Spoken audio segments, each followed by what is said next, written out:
45 past the hour. Social media platforms are facing fresh calls for reform from an important voice. Former President Barack Obama, speaking yesterday at Stanford University, he warned of the dangers of unchecked online disinformation. Understand, it's not necessary for people to believe disinformation in order to weaken democratic institutions. You just have to flood a country's public square with enough raw sewage. You just have to raise enough questions, spread enough dirt, plant enough conspiracy theorizing that citizens no longer know what to believe. NBC News senior reporter Ben Collins has more. I'm also joined by Alex Stamos, former chief security officer at Facebook. He is now at Stanford University. Thank you for being with us. Alex, you know this industry clearly better than most. You were part of it. What was your reaction to the former president's speech? So first off, we were extremely proud to be able to host President Obama at the Stanford Cyber Policy Center. And I'm very excited that he's getting involved with this because I think his speech demonstrated a really smart read of the current situation, and I think serves as both a call to action for Congress and tech companies, as well as a bit of a corrective to some of the really simplistic ways people have thought about disinformation. He opened up talking about disinformation as a supply and demand problem. And he talked about how tech company product choices have absolute impact on supply. But he also, unlike most political elites, talked about the demand issues and the need to kind of reduce the desire of Americans to be lied to intentionally. And I think, he really did the reading. It's wonderful and unfortunate to think about back to a president who was this kind of deeply engaged on these kinds of difficult issues. Yeah, I mean, Ben, you tweeted that the speech was a good lesson in how social networks supercharge our worst instincts, but don't create them. What do you mean by that? Yeah, I think President Obama talked about this a little bit in the speech. He said that white nationalism and terrorist movements, they don't, this isn't something that popped up because of social media. They have existed for centuries.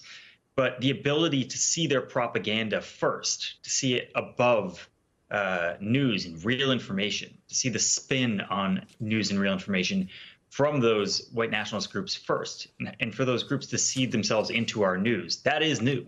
That is something that social media basically created. And he said, the design of these platforms is, he said, tilting us in the wrong direction.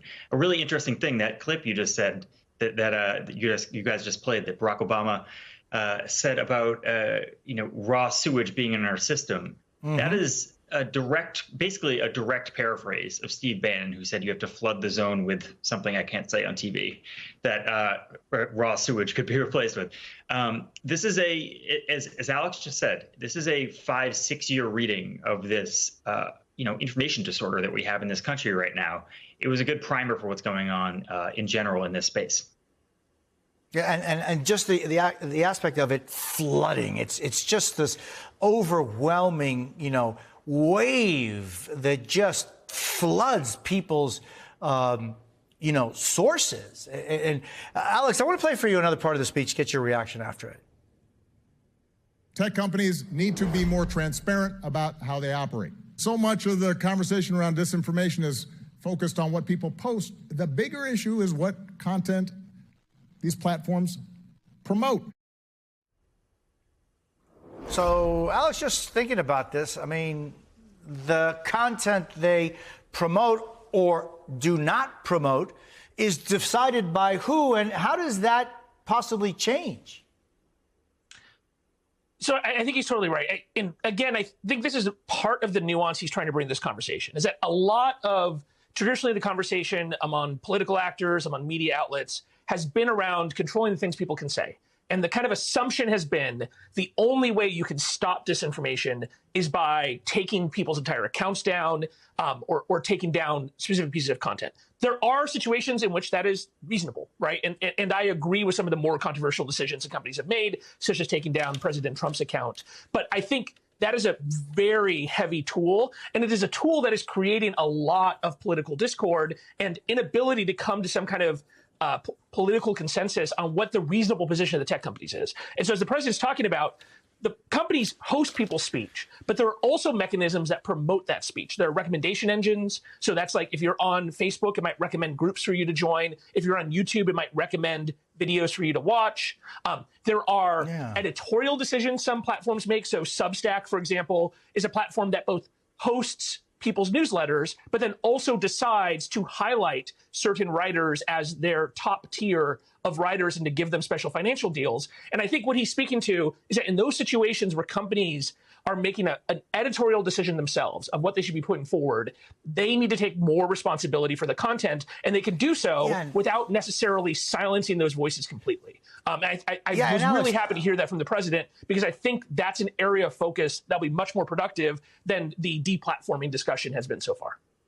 Yeah, even though, the issue of deplatforming different groups and institutions, for example, what's the logic of, for example, not or leaving the dictatorship in Cuba and their ability to go on social media and talk about that, or China and how they're able to express themselves, or Iran. I'm just wondering, those decisions are taken by whom, and should there not be some accountability of that, Alex?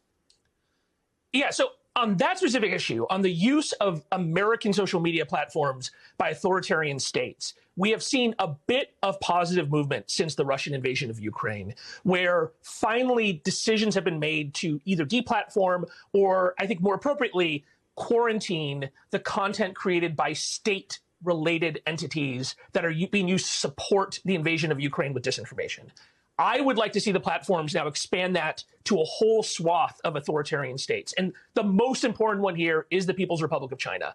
For all we talk about Russian disinformation, the Chinese have been paying very close attention to what worked and did not work for Russia in the 2016 to 2020 range. And they have built up a disinformation capability that in many ways eclipses the Russians, and has been very, very big on U.S. social media. And I think that is going to be a very tough decision for these companies, because a number of them, say a Google or a Microsoft, those are companies that don't just run social media platforms, but have large enterprise businesses for which they actually make money in China. And Silicon Valley is now in a tough spot. And the president didn't specifically talk about the authoritarian states, but I do think his call for moral, ethical decisions from the companies will hopefully be heard by the CEOs and can help on this China issue specifically.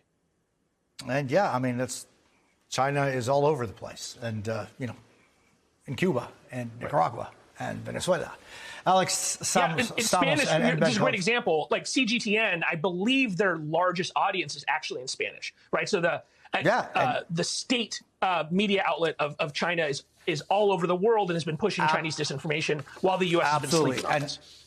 Telesur is another organization that is throughout Latin America. But Alex Stamos and Ben Collins, thank you very much for being with us this morning. I appreciate it.